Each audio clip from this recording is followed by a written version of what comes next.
Hello there, ladies and gentlemen. Moletrap here, coming at you with another StarCraft commentary, and this is going to be the next game of Group D of the round of 16 of the 2004 Ever OSL. Ever, of course, sponsored several Star Leagues, so you got to distinguish between 2003, 2004, 2007, 2009 OSLs. There may have been an 08. Yeah, I think there was an 08 in there as well. Maybe not 09. I don't know. They did a bunch. It's hard to keep track of.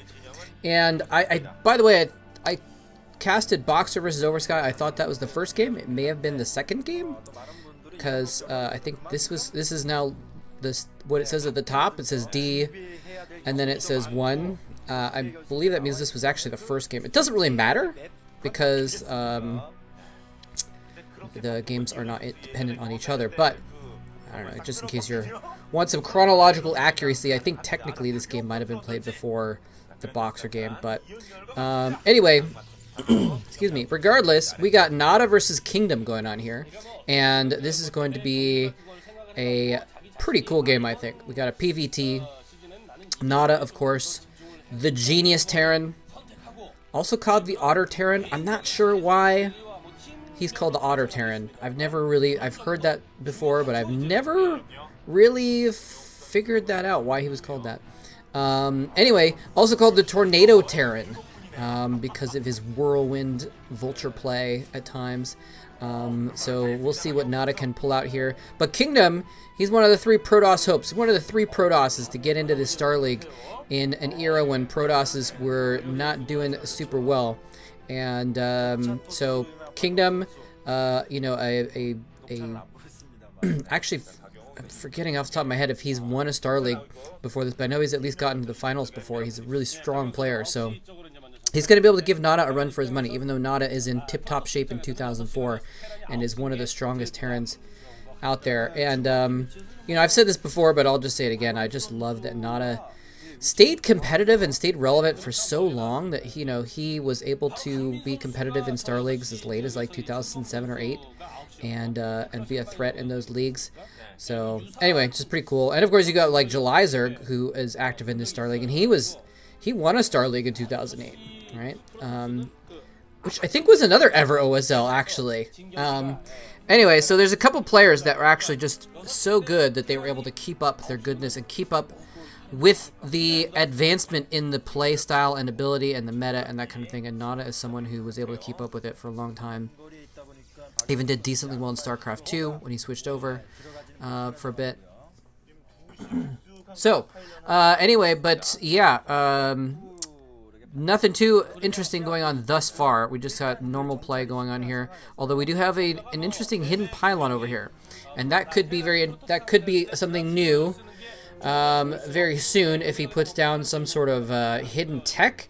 It could just be that he's just hiding a pylon on the map just to scare Nada and mind game him into thinking. Like, Nada goes and scouts his base and he's like, wait a minute, there's a pylon missing. What's going on?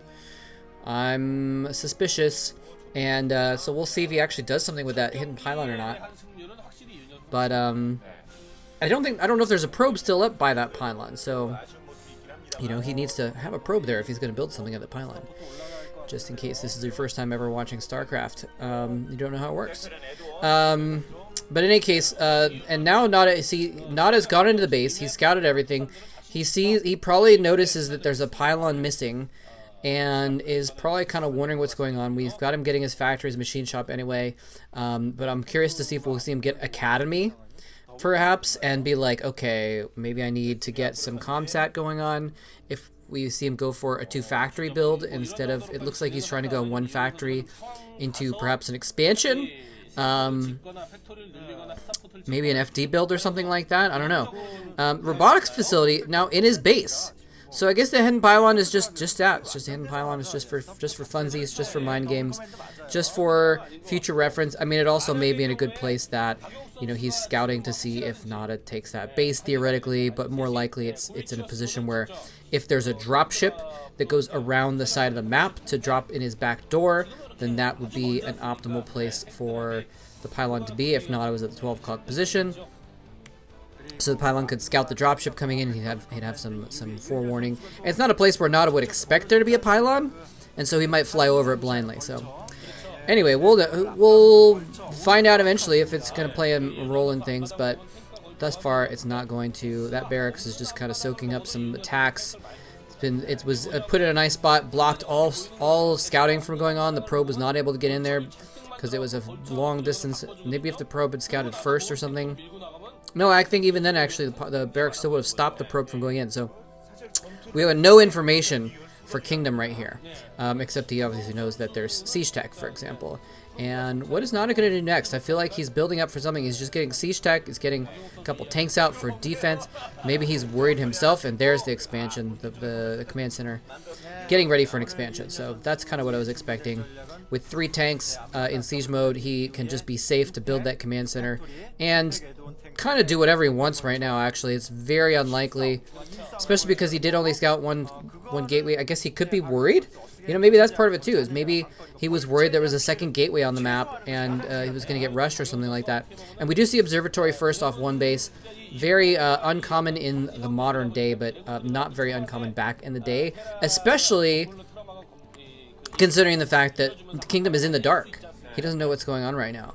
And I mean in the game, not like, you know, I think there's light in his booth. He can see his keyboard. Don't worry, guys. But yeah, he didn't get a scout in at all. He knows there's siege tech, but he doesn't know if there's 2 factories behind it or 1 factory, and or I don't know. Who knows what could be behind there, right? So getting the observer out quickly is a smart tactic, and we're already seeing him put down another pylon in a kind of a weird location. So this might be just part of his style and part of his strategy to put pylons kind of in strange spots to be spotting pylons. It makes them a little bit more vulnerable to attack. If they get found, then they can get killed very easily, and it's going to be hard to defend, but it's going to be very difficult for them to be found. So he's kind of like taking a little bit of a risk in his pylon placement, risking the pylons, but to get more vision out of those pylons. So, and we do have both players just going for their expansions. In fact, Kingdom is double expanding. Never mind, that other pylon was not for like scouting, but it was actually just to have a little bit of energy field around that new base. Is there a term for that? How have I been playing this game for 20 years and I don't know if there's a term for? Probably because like it seems like the kind of thing that you'd find in like the tutorial, like place your buildings in the psi field or whatever it is. And I actually just played the tutorial not that long ago because I've been streaming the tutorial, the campaign, but I don't remember if they said the term for it. What is it called? Is it called the psi field? I feel like psi field is what it is. That's like kind of what pops into my brain, but I could be wrong. Anyway, I'll have to look that up later. Unless one of you guys knows, you can leave a comment, let me know, let everyone else know. But regardless, yeah, you want to pylon near all your bases so that you can build stuff near them. So that's all he's doing. And we're seeing a pretty big macro game here, actually. This is just no real action going on, not even any harassment, no reverse shuttle action or anything like that. Not as pretty prepared for it. He's got tanks around. He's got turrets he's putting up in different locations. So he's like ready for it. Well, actually, he doesn't have anything in his main. So that's a little bit of a risk, actually, of a reaver drop there, but I think he's not really suspecting it.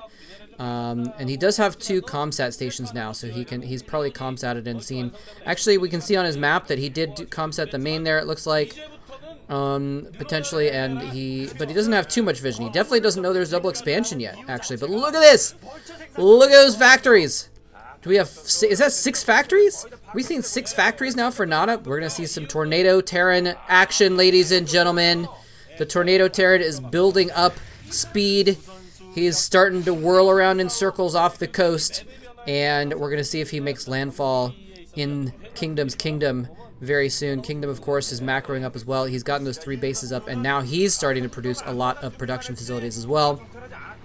Not much else you can do if you've made 3 nexuses, or 2 extra nexuses, I guess I should say, is, you can't really afford to go for too much tech on top of that. You need to just get production facilities and make use of it. You need to make probes, of course, as well, in order to try and make use of the spots that you've taken. But in any case, yeah, Nada now pushing out onto the map. He's built up a sizable chunk of about 8 tanks, and now he's going to be producing basically vultures out of 6 factories, just pumping out tons of units. And this could be a good timing where right now the production facilities of Kingdom are warping in.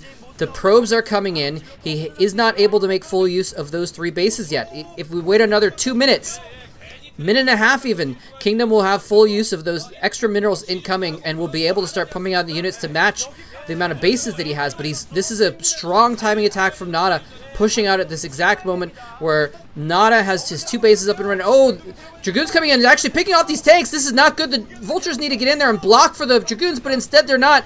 And the Dragoons are able to get right up on top of the tanks. The Vultures finally get mines down and are able to push back the Dragoons, but he lost 4 or 5 tanks there. Is it going to be enough of a setback for Nada, though? He's got 6 factories. He can continue to produce tanks out of 1 or 2 of them. Well, definitely out of 2 of them, actually, if he really wants to. Focus all of his gas on that. And he's now rallying units to this front. I would not be surprised, actually, to see a counterattack. What? Okay, I thought that was another Nexus, but it's actually a gateway. He's got a wall of pylons here protecting the 3rd base.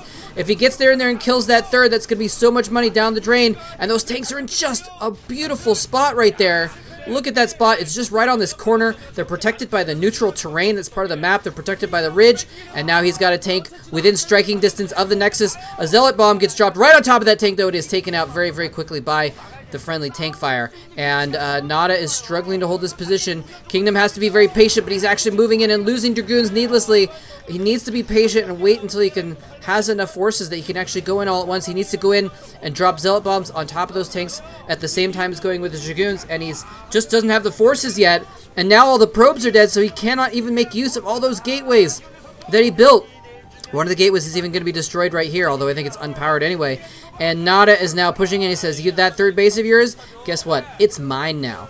It's mine. And you're not mining it." And so Nada is taking complete control of this game, it looks like. Vultures and Dragoons doing a little bit of battle over here. Just trying to engage with each other and... well, I guess they're not both trying to engage with each other, but basically Kingdom is trying to push out and clear out the minefield and try and get in the way of reinforcements. Nada now has actually... This is an interesting spot where Nada actually... His tanks are a little bit trapped in that bottom left base. Kingdom can kind of take control of the outer area, maybe, and lock them in there.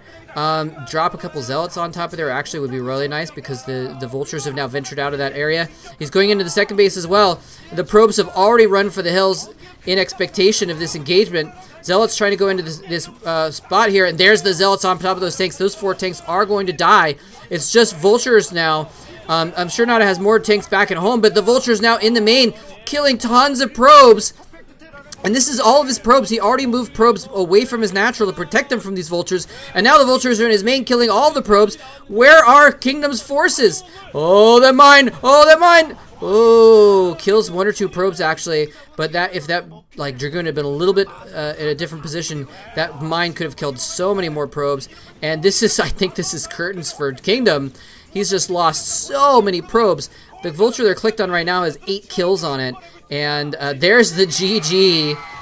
Just can't do anything without an economy. So Kingdom is forced to tap out at the end of that macro battle. Just a beautiful timing attack by Nada. Just, pushing out, kind of getting his 2nd base early, a little bit earlier than Kingdom.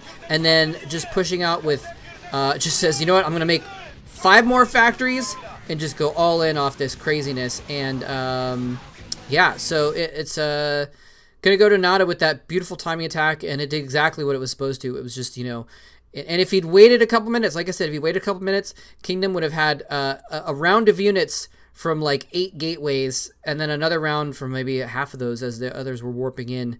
And it probably would have, because he almost broke Nada's push, got Nada down to like 2 tanks at one point.